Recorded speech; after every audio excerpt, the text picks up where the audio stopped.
Buenas tardes, hermanas. Les envío un gran abrazo a todas. Que el Señor las bendiga. Hoy nos toca ver este tema que se llama Solo Cristo, del tema general de la Reforma Protestante. Entonces, vamos a leer Hechos 4:12, que dice así: En ninguno otro hay salvación, porque no hay otro nombre bajo el cielo dado a los hombres en que podamos ser salvos. Bueno, este versículo lo usaban los reformadores como el llamado a la Iglesia romana a regresar a la fe en Cristo como único mediador entre Dios y los hombres. Mientras la Iglesia romana mantenía tres enseñanzas muy generales. 1. Hay un purgatorio y las almas que son detenidas allí son ayudadas por las oraciones intercesoras de los feligreses. Número 2. Los santos deben ser invocados y venerados. Número 3. Las reliquias de los santos deben ser veneradas. Estas son tres enseñanzas muy generales y de ahí se parten pues muchas enseñanzas que mantenían y que siguen manteniendo hasta el día de hoy, ¿verdad? Los reformadores enseñaban que la salvación es solamente a través de la obra de Cristo. Y eso es lo que vamos a ver esta mañana. Vamos a desglosar la tesis, la cuarta reafirmación de la tesis de Lutero. Pero primero le voy a leer cómo lo escribió Lutero. Dice así: reafirmamos que nuestra salvación es obtenida por la pura gracia de Dios, mostrada en la obra redentora y mediadora de Jesucristo. Su vida sin pecado y su pago sustitutivo por los pecadores solamente son suficientes para nuestra justificación y reconciliación con el Padre. Negamos que el Evangelio sea predicado sin el trabajo sustitutivo de Cristo. Si es así, entonces este no debe ser declarado y la fe en Cristo no es solicitada. Esta es la cuarta reafirmación de la tesis de Lutero, hermana, y la que se le llama Solo en Cristo. Entonces vamos a desglosar la tesis, hermanas. Número 1. Cristo murió en nuestro lugar. Nosotros encontramos a lo largo de la Escritura toda la obra redentora hecha por nuestro Señor Jesucristo, nuestro Salvador, a favor de una humanidad perdida. Entonces vamos a ir viendo cómo la Escritura, en perfecta armonía desde el Génesis hasta el Apocalipsis, nos da un diagnóstico, emite una sentencia, y cómo Jesús, ese Cordero sin mancha, es el requisito cumplido de las demandas de un Dios santo. Entonces, vamos a empezar por el diagnóstico que encontramos en Génesis 6:5.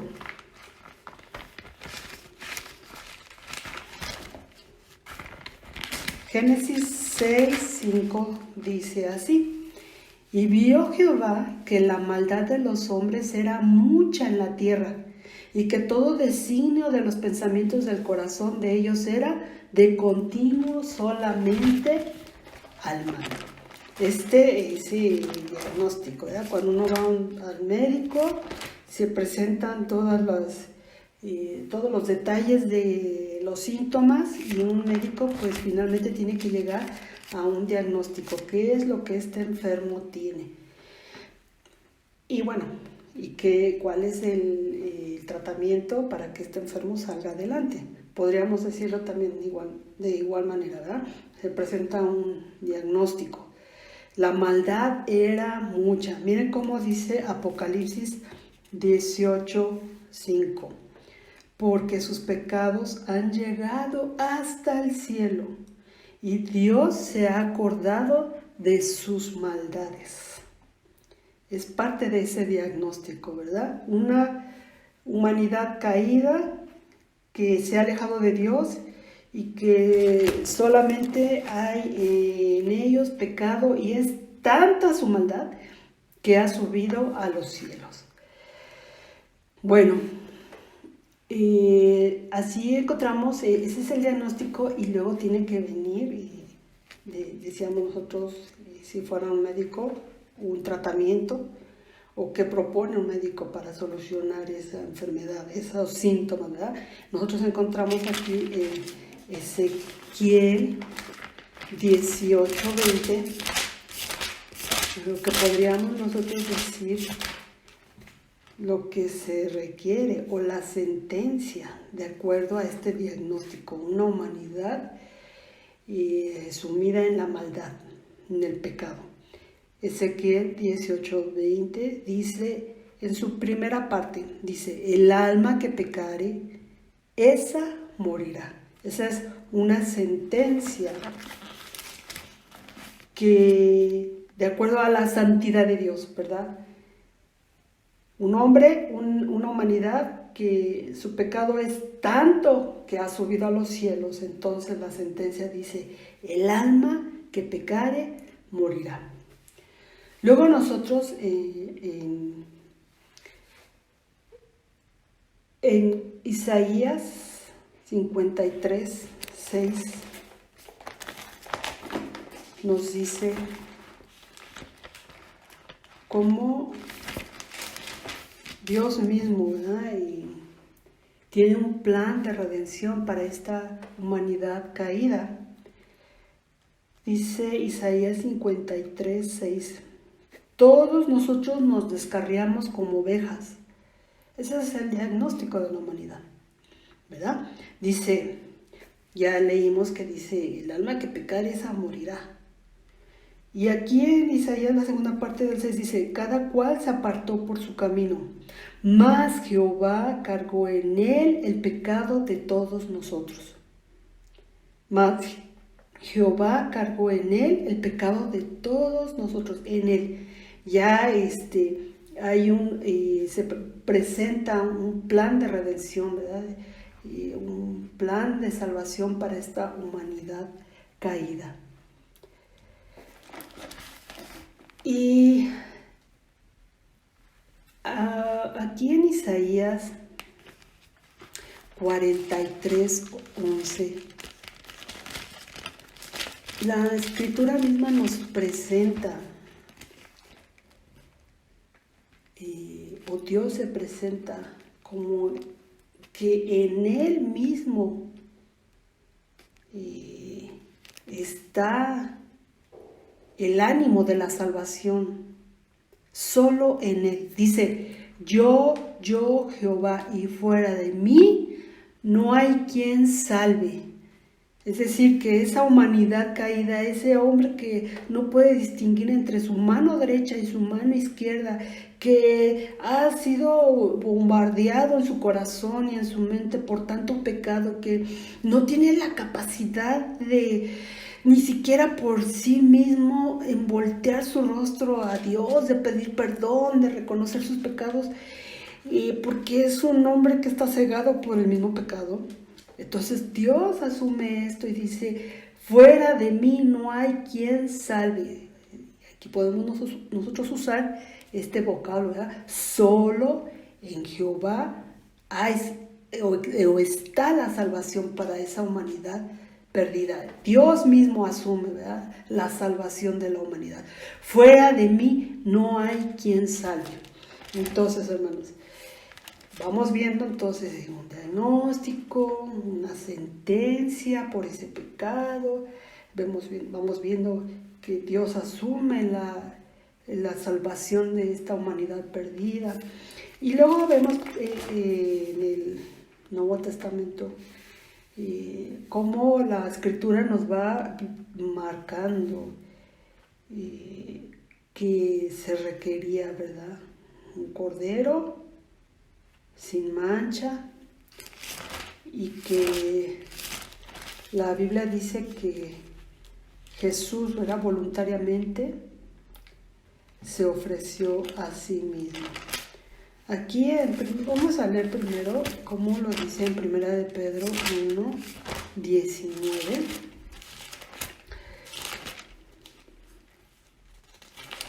Primera de Pedro 1:19.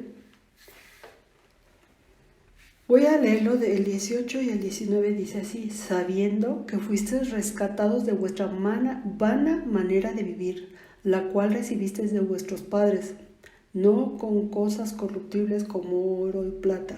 Es decir, Él les está recordando que fueron rescatados, que fueron salvados, que fueron sacados del contexto del pecado, sacados del mundo para vida nueva, ¿verdad?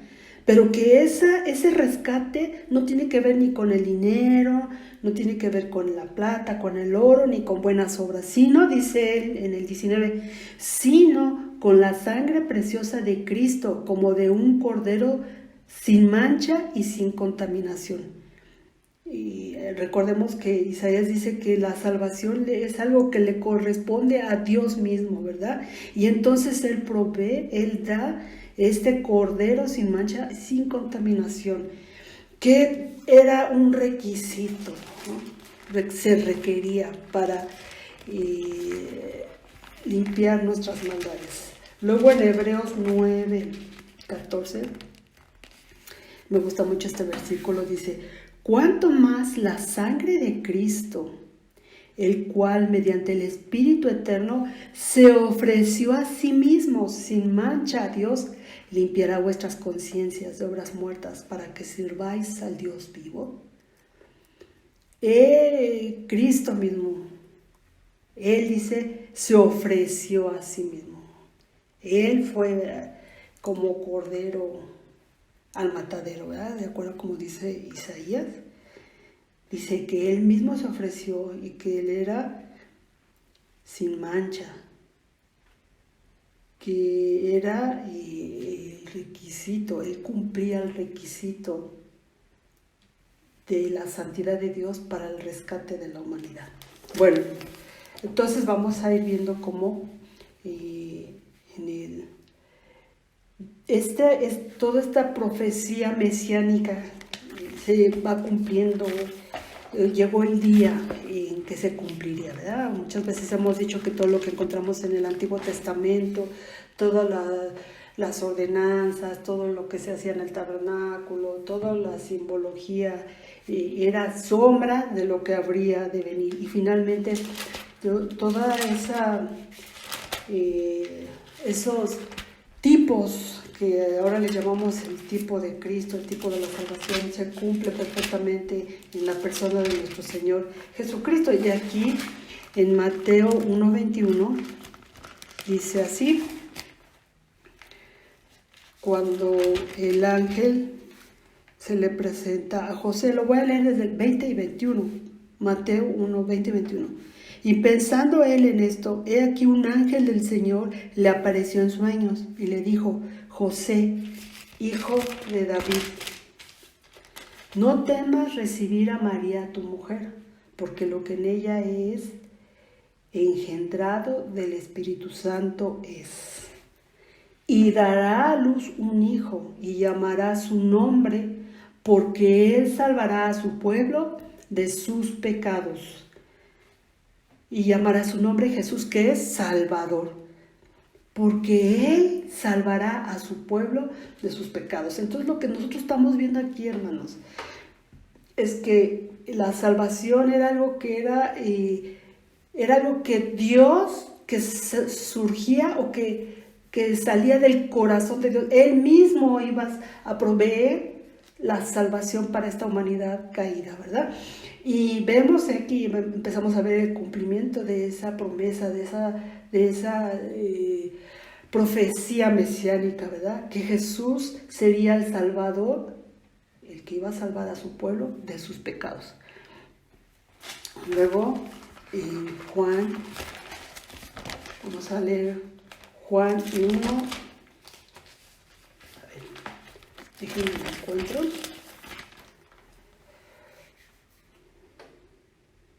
Juan 1:29.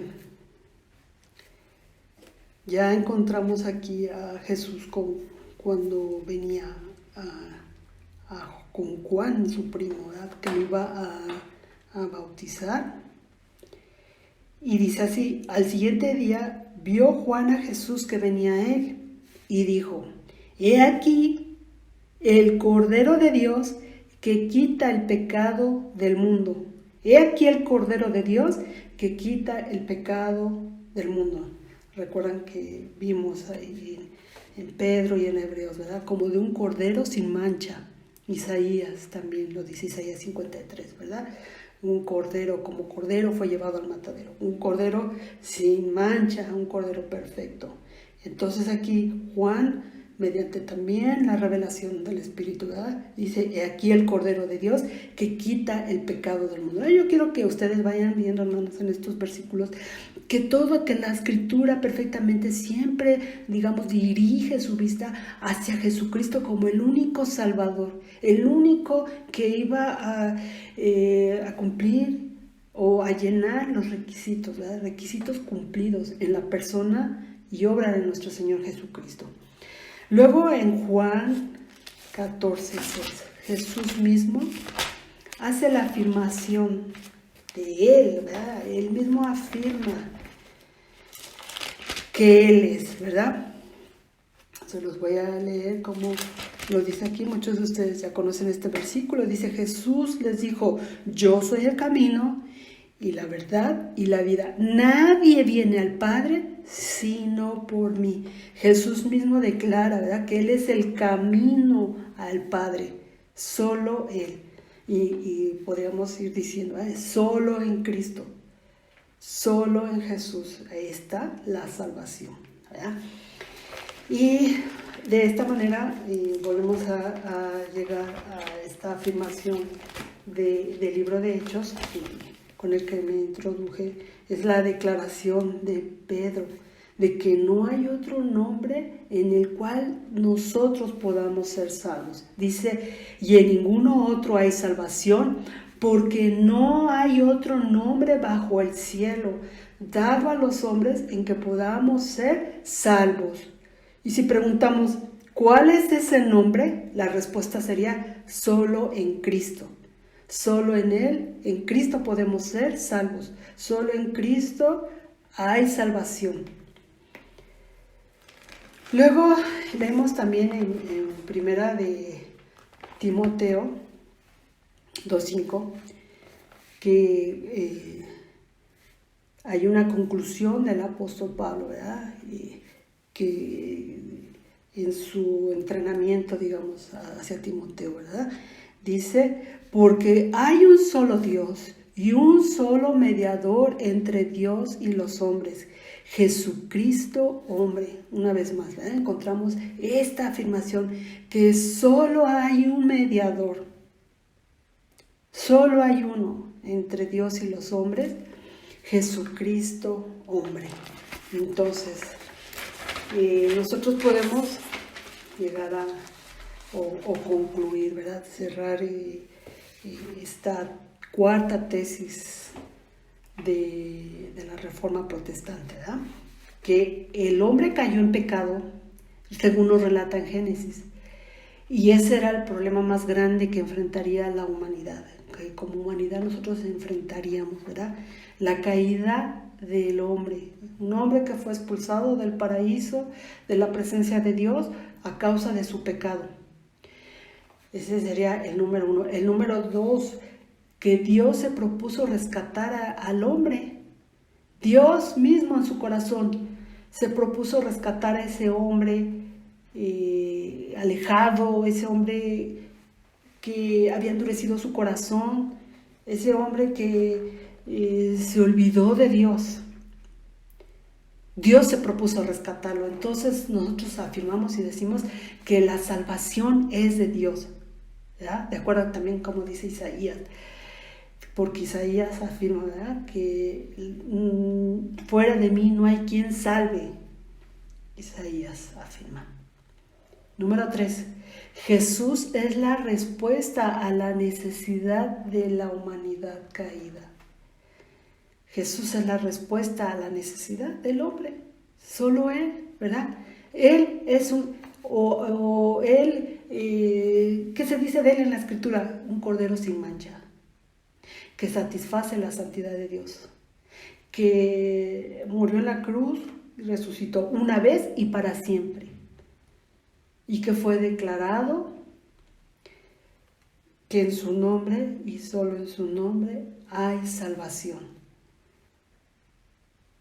Entonces, número 4, ¿cuál sería la conclusión? Solo hay un mediador entre Dios y los hombres. ¿Cuál es ese mediador? Solo Cristo. Solo en Cristo hay salvación. Y para terminar, hermanas, es un estudio muy cortito, ¿verdad? Porque en realidad pues son cuatro puntos de la tesis de Lutero. Entonces estamos viendo este número, esta tesis que es solo en Cristo hay salvación.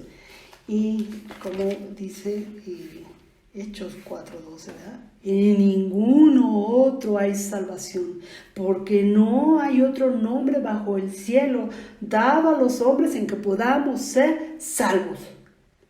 Esa es la afirmación.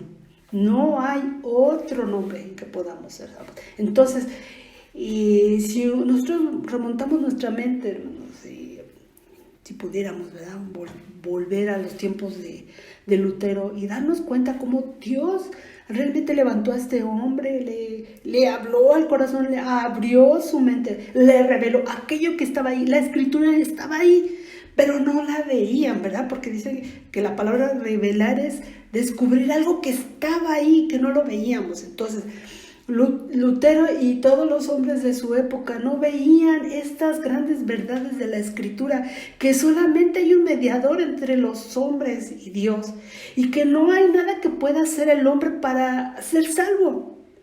No hay... una vez escuché en un funeral que no era cristiano, y que le preguntaban a una persona, supongo que la persona que más... En todas las familias siempre hay la tía que todos se la saben. Le preguntaban que si esa persona que había fallecido, ¿dónde estaría en ese momento? Y ella con toda seguridad dijo, ella ya está en la presencia de Dios porque sufrió mucho y sus sufrimientos le abrieron el cielo. Pues no. Hay muchas cosas que la gente dice y que se oyen bonitas y todo eso, pero los sufrimientos de la vida no nos abren la puerta del cielo, ni nuestras buenas obras, ni María, ni el arcángel fulano. No, la Biblia hace una afirmación muy concreta y muy entendible. Solo en Cristo hay salvación, no hay otro. En ningún otro hay salvación, porque no hay otro nombre bajo el cielo dado a los hombres en que podamos ser salvos. Gracias a Dios, hermanos, porque la misma Escritura dice que nuestras mejores obras son como trapos de inmundicia. No hay nada que podamos hacer que abra los cielos, no hay nada bueno humanamente. Que la verdad no tenemos nada bueno las personas. Si dependiera de eso nuestra salvación, hermanos, pues no habría nadie en el cielo, porque todos somos pecadores, porque tendemos a ser chismosos, porque tendemos a tener celos, o habrá alguien que robe, o que tantas maldades que hay en el corazón, hermanos, pleitos y muchas cosas que la misma Escritura describe, hermanos. Si la salvación dependiera de nosotros, no nos abrirían esas puertas. Solo Cristo ha abierto las puertas del cielo para que nosotros estemos un día ahí en la presencia de Dios, ¿verdad? No hay en ningún otro hay salvación, porque no hay otro nombre bajo el cielo dado a los hombres en que podamos ser salvos. ¿Y qué podríamos decir, hermanos? Con toda seguridad y certeza hoy, que Dios nos ha dado una salvación eterna, ¿verdad? Y que no es por nuestros méritos, sino que por la obra redentora de nuestro Salvador Jesucristo, como un cordero sin mancha, ¿verdad?, que se dio a sí mismo por amor a favor de una humanidad perdida. Y si hubiera alguna persona que está escuchando este pequeño estudio, que no conoce a Cristo, que se ha sentido a lo mejor lejos de Dios, pues esta palabra también es para ti, amigo, amiga, de que ciertamente tus maldades te alejan de Dios, pero Cristo, si tú le abres tu corazón, te acercas a Él y traes tus pecados, Él es bueno, Él es fiel y justo para perdonarnos y para recibirnos, para limpiarnos, para darnos nombre nuevo y para otorgarnos entrada amplia a la presencia de Dios, ¿verdad? Porque una vez que hemos venido a Cristo, que le hemos recibido en nuestro corazón, que hemos hecho este acto de fe, de creer en su palabra, Él nos ha hecho hijos suyos, miembros de la iglesia, y tenemos la certeza que Él nos escucha, que Él nos ama, que Él nos guía y que ya nunca más estaremos solos. Esa es parte de la salvación, de esta salvación de la que hemos hablado, que solo en Cristo encontramos estas bendiciones, esta gran bendición para nuestras vidas. Entonces, hermanas, pues hay que gozarnos, ¿verdad? Que solo en Cristo hay salvación y que Él vio nuestras vidas y nos hizo salvos y nos hizo aceptos en su presencia, hermanas. Gócese en el Señor. Que el Señor les bendiga.